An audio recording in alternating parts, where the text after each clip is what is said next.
بسم اللہ الرحمن الرحیم۔ شروع کرتا ہوں اللہ کے نام سے جو بڑا مہربان نہایت رحم کرنے والا ہے۔ پیارے دوستو، آج کا موضوع یہ ہے کہ ایک تاریخی شادی ہے۔ تو ایک باپ جب اپنی لڑکی کو کسی کے حوالے کرتا ہے تو یہ اس کے لیے ایک نازک ترین وقت ہوتا ہے۔ اس کا اندازہ شاید وہی لوگ کر سکتے ہیں جو خود اس تجربے سے گزرے ہوں۔ بڑے بڑے لوگوں کے قدم اس مقام پر آ کر پھسل جاتے ہیں۔ ان حالات میں بظاہر یہ ناممکن ہوتا ہے کہ ایک باپ اپنی لڑکی کے نکاح کے لیے امیر کبیر شہزادے کی بجائے ایک غریب طالب علم کو پسند کرے۔ موجودہ زمانے میں تو اس کو سوچا بھی نہیں جا سکتا، مگر تاریخ کا ایک دور ایسا بھی گزرا ہے جب ناممکن چیز نہ تھی بلکہ وقوع پر آئی تھی۔ پیارے دوستو، سعید بن مسیب رحمۃ اللہ علیہ ایک جلیل القدر صحابی گزرے ہیں۔ وہ حضرت عمر رضی اللہ تعالی عنہ کی خلافت کے دوسرے سال مدینہ کے ایک صحابی کے گھر میں پیدا ہوئے اور 75 برس کی عمر میں 94 سن ہجری میں انتقال ہوا۔ سعید بن مسیب رحمۃ اللہ کو بڑے بڑے صحابہ رضی اللہ تعالی عنہ سے فیض بھی حاصل ہے۔ مشہور حافظ الحدیث صحابی حضرت ابو ہریرہ رضی اللہ تعالی عنہ ان کے سسر تھے۔ اس وجہ سے خصوصیت کے ساتھ ان سے استفادہ کا موقع ملا۔ چنانچہ سعید بن مسیب رحمۃ اللہ علیہ کی مرویات کا بڑا حصہ ابو ہریرہ رضی اللہ تعالی عنہ کی احادیث پر مشتمل ہے۔ وہ اپنے وقت کے بہت بڑے بزرگ اور عالم تھے۔ میمون بن مہران رحمۃ اللہ علیہ کا بیان ہے کہ میں جب مدینہ گیا اور وہاں کے سب سے بڑے فقیہ کو پوچھا تو لوگوں نے مجھے سعید بن مسیب رحمۃ اللہ علیہ کے گھر پہنچا دیا۔ ابن حبان کے الفاظ ہیں کہ وہ تمام اہل مدینہ کے سردار تھے۔ حضرت حسن بصری رحمۃ اللہ علیہ جیسے بزرگ کو بھی جب کسی مسئلہ کا اشکال پیش آتا تو وہ ان کے پاس لکھ بھیجتے تھے۔ پیارے دوستو، سعید بن مسیب زاہد و تقوی کا یہ عالم تھا کہ عبداللہ بن عمر رضی اللہ تعالی عنہ نے آپ کے بارے میں فرمایا، اگر رسول اللہ صلی اللہ علیہ وسلم اس شخص کو دیکھتے تو بہت خوش ہوتے۔ نماز با جماعت کا اتنا اہتمام تھا کہ 40 سال تک ایک وقت بھی نماز با جماعت ناغہ نہیں کی۔ مدینہ کی تاریخ میں ہیرا کا واقعہ نہایت مشہور واقعہ ہے۔ یہ واقعہ یزید اور عبداللہ بن زبیر رضی اللہ تعالی عنہ کے اختلاف کے زمانہ میں پیش آیا۔ اہل مدینہ نے جب عبداللہ بن زبیر رضی اللہ تعالی عنہ کی حمایت میں عبداللہ بن حنظلہ رضی اللہ تعالی عنہ کو سردار بنا کر یزید کی بیعت توڑ دی، اس وقت یزید کی فوجیں 3 دن تک برابر مدینہ الرسول میں قتل عام کرتی رہیں اور اس کو لوٹتی رہیں۔ اس پر آشوب زمانہ میں کوئی شخص گھر سے باہر قدم رکھنے کی ہمت بھی نہ کرتا تھا۔ مسجدوں میں بالکل سناٹا رہتا تھا۔ ایسے نازک وقت میں سعید بن مسیب رحمۃ اللہ علیہ مسجد ہی میں جا کر نماز پڑھا کرتے تھے۔ لوگ انہیں دیکھ کر کہتے، ذرا اس بوڑھے مجنون کو دیکھو کہ اس حالت میں بھی مسجد نہیں چھوڑتا۔ اموی حکومت کا بانی مروان بن حکم اپنے بعد علل ترتیب عبد الملک اور اس کے بھائی عبد العزیز کو خلیفہ بنایا گیا تھا۔ مروان کے بعد عبد الملک کی نیت میں فتور ہوا۔ اس نے عبدالعزیز کو ولی عہد سے خارج کر کے اپنے لڑکے ولید اور سلمان کو ولی عہد بنانا چاہا، لیکن پھر قبیعہ بن ذؤب کے سمجھانے سے رک گیا۔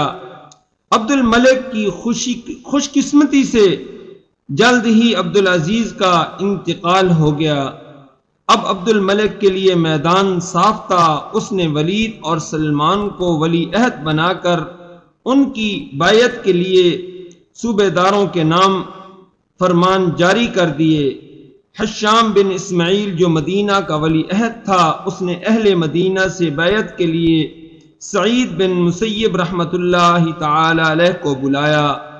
انہوں نے جواب دیا، یعنی ان کی بیعت سے جواب دے دیا، میں عبد الملک کی زندگی میں دوسری بیعت نہیں کر سکتا۔ یہ ایک بہت سنگین معاملہ تھا، کیونکہ سعید بن مسیب رحمۃ اللہ تعالی علیہ کی مخالفت کے معنی یہ تھے کہ مدینہ سے ایک بھی ہاتھ بیعت کے لیے نہ بڑھے۔ چنانچہ حشام نے سعید بن مسیب رحمۃ اللہ علیہ کو کوڑے سے پٹوایا اور ان کو سخت سزائیں دی۔ اس کے بعد ابو بکر بن عبد الرحمن کو ان سے گفتگو کے لیے بھیجا گیا۔ واپسی کے بعد حشام نے پوچھا، کیا سعید مار کے بعد کچھ نرم پڑا ہے یا نہیں پڑا؟ ابو بکر نے جواب دیا، تمہارے اس سلوک کے بعد خدا کی قسم وہ پہلے سے زیادہ سخت ہو گئے ہیں، اپنا ہاتھ روک لو۔ اب عبد الملک نے تدبیر سوچی، اور جو شخص کوڑوں کے مارے سے راضی نہیں ہوتا اس کو دنیا کے لالچ سے رام کرنے کا منصوبہ بنایا۔ پیارے دوستو، سعید بن مسیب رحمۃ اللہ تعالی علیہ کی ایک لڑکی جو بہت خوبصورت تھی اور سیرت دونوں میں بہت ممتاز تھی، اور اسی کے ساتھ اعلیٰ تعلیم بھی تھی ان کے پاس، اس نے سوچا کہ ولی عہد سے اس کا نکاح کر کے اس کو اپنی بہو بنا لوں، اس طرح باپ خود نرم پڑ جائے گا۔ اس نے امیر مدینہ حشام بن اسماعیل مخزومی، جو سعید بن مسیب رحمۃ اللہ علیہ کے عزیز بھی تھے اور دوست بھی تھے، ان کے ذمہ سعید بن مسیب رحمۃ اللہ علیہ کو راضی کرنے کا کام سپرد کیا۔ حشام کو اپنے ناکامی کی پوری امید تھی، لیکن خلیفہ کے حکم کی تعمیل میں سعید بن مسیب رحمۃ اللہ علیہ کی خدمت میں حاضر ہوئے، لیکن ادھر ادھر کی باتیں کر رہے ہیں۔ اس کے بعد کہا، جیسا کہ آپ کو علم ہے، عبد الملک بن مروان نے اپنے دونوں بیٹے ولید اور سلیمان کے لیے عوام سے بیعت لینے کا ارادہ کیا ہے۔ بیعت لینے سے قبل پہلے امیر المؤمنین یہ بھی چاہتے ہیں کہ ولید کو آپ اپنی دامادی کا شرف بخش دیں، یعنی اپنی بیٹی کا نکاح ولید کے ساتھ کر دیں۔ یہ سنتے ہی سعید بن مسیب رحمت اللہ تعالی علیہ کے چہرے کا رنگ سرد ہو گیا، متغیر ہو گیا۔ انہوں نے کہا، مجھے ان دونوں میں سے کچھ بھی منظور نہیں۔ اس انکار کے نتیجے میں سعید بن مسیب رحمت اللہ علیہ کو دوبارہ مختلف قسم کی سختیاں جھیلنی پڑیں اور طرح طرح سے ان پر دباؤ ڈالے گئے، مگر وہ اپنے انکار پر برابر قائم رہے، یعنی انہوں نے اپنی بیٹی کا حق مروان بن عبد الملک کی بیٹوں کو نہیں دیا، اور دوسری طرف یہ سوچتے رہے کہ کوئی مناسب رشتہ سامنے آئے تو لڑکی کا عقد کر دیا جائے۔ اس کے بعد قریش کے ایک گمنام اور غریب آدمی ابو وداعہ کے ساتھ اس کی شادی کر دی۔ مشہور مورخ ابن خلقان نے خود ابو وداعہ کی زبانی یہ واقعہ نقل نہایت تفصیل کے ساتھ لکھا ہے، جس کا ترجمہ ذیل یہ ہے کہ میں سعید بن مسیب رحمت اللہ علیہ کے حلقہ میں پابندی سے بیٹھا کرتا تھا، ایک مرتبہ کچھ مدت تک حاضر نہ ہو سکا۔ اس کے بعد جب گیا تو انہوں نے پوچھا اتنے دنوں میں تم کہاں تھے؟ میں نے جواب دیا میری بیوی کا انتقال ہو گیا تھا، اس وجہ سے حاضر نہ ہو سکا۔ انہوں نے کہا پھر ہمیں کیوں نہیں بتایا، خبر کیوں نہیں دی، ہم بھی اس کی تجہیز و تکفین میں شریک ہوتے۔ اس کے بعد جب اٹھنے لگا تو انہوں نے کہا تم نے دوسری بیوی کا کوئی انتظام کیا ہے؟ میں نے کہا خدا آپ پر رحم فرمائے، کون میرے ساتھ شادی کرے گا جبکہ میں 2-4 درہم سے زیادہ کی حیثیت کا آدمی نہیں ہوں۔ انہوں نے کہا اگر میں کروں تو تم کرنے کے لیے تیار ہو؟ میں نے کہا بہت خوب، اس سے بہتر کیا ہے؟ اس کے بعد انہوں نے اللہ تعالی کی حمد بیان کی اور نبی صلی اللہ علیہ وسلم پر درود بھیجا، اور اسی وقت 2 یا 3 درہم پر میرے ساتھ اپنی لڑکی کا نکاح پڑھا دیا۔ ابو وداع کہتے ہیں کہ میں اس کے بعد وہاں سے اٹھا اور میری خوشی کا علم یہ تھا کہ میری سمجھ میں نہیں آتا تھا کہ میں کیا کروں۔ میں اپنے مکان پر پہنچا اور اس فکر میں پڑ گیا کہ اب رخصتی وغیرہ کے لیے قرض کہاں سے حاصل کروں۔ میں نے مغرب کی نماز پڑھی اور اس دن میں روزے میں تھا۔ نماز کے بعد میں نے چاہا کہ کھانا کھاؤں، جو کی روٹی تھی اور زیتون کا تیل۔ اتنے میں دروازہ کھٹکھٹانے کی آواز آئی۔ میں نے پوچھا کون ہے؟ آواز آئی سعید۔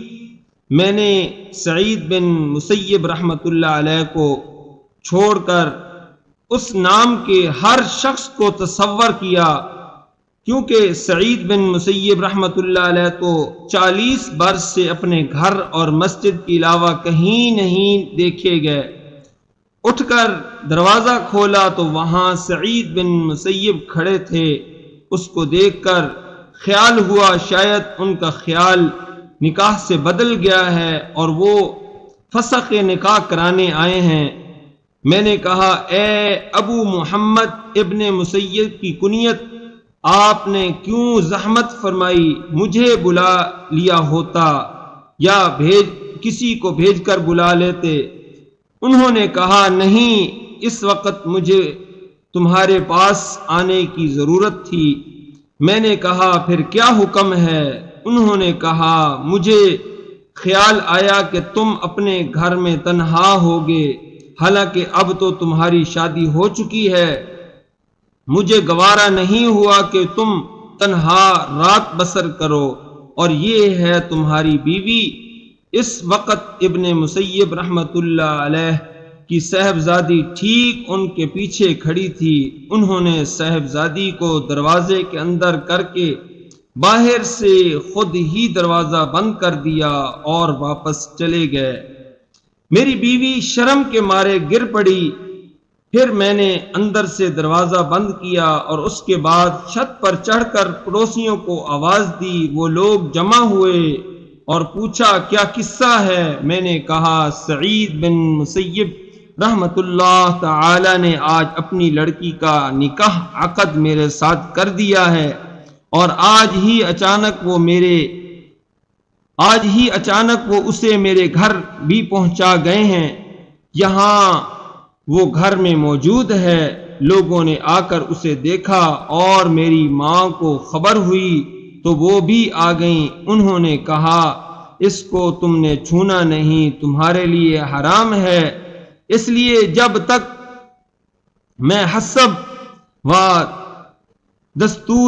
دستور 3 دن تک اسے بنا سوار نہ لوں۔ چنانچہ میں 3 دن تک رکا رہا۔ اس کے بعد اس کے پاس گیا۔ میں نے پایا کہ وہ ایک حسین و جمیل خاتون ہے، کتاب اللہ کی حافظہ ہے اور سنت رسول اللہ صلی اللہ علیہ وسلم کی عالمہ ہے، اور حقوق شوہری کو خوب پہچاننے والی ہے۔ ابو وداع بیان کرتے ہیں کہ اس کے بعد 1 ماہ میں گھر ہی میں رکا رہا۔ اس دوران میں سعید بن مسیب رحمت اللہ تعالی کا نہ کوئی حال معلوم ہوا، نہ ان سے ملاقات ہوئی۔ پھر 1 مہینے کے بعد میں ان کی صحبت میں حاضر ہوا۔ اس وقت وہاں مجلس قائم تھی۔ میں نے سلام کیا، انہوں نے سلام کا جواب دیا۔ اس کے بعد کوئی بات چیت نہ کی، یہاں تک کہ جو لوگ مسجد میں تھے سب چلے گئے۔ اس کے بعد جب میرے سوا کوئی وہاں نہیں رہ گیا تو انہوں نے سعید بن مسیب نے پوچھا، تمہارے ساتھی یعنی تمہاری بیوی کا کیا حال ہے؟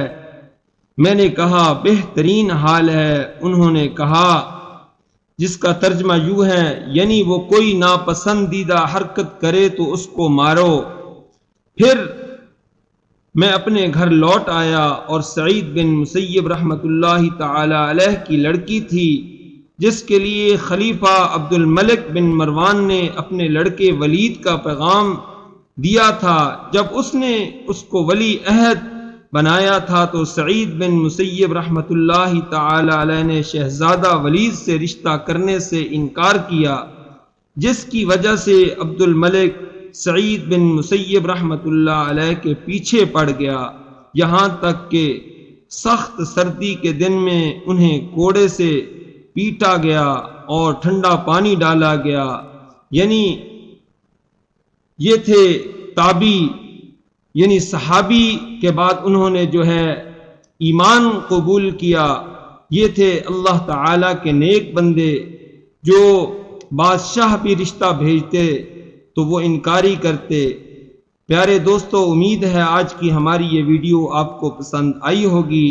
ہمارے اس چینل اسلامک اردو کو سبسکرائب کر دیں، ویڈیو کو لائک کر دیں۔ وآخر دعوانا ان الحمد للہ رب العالمین۔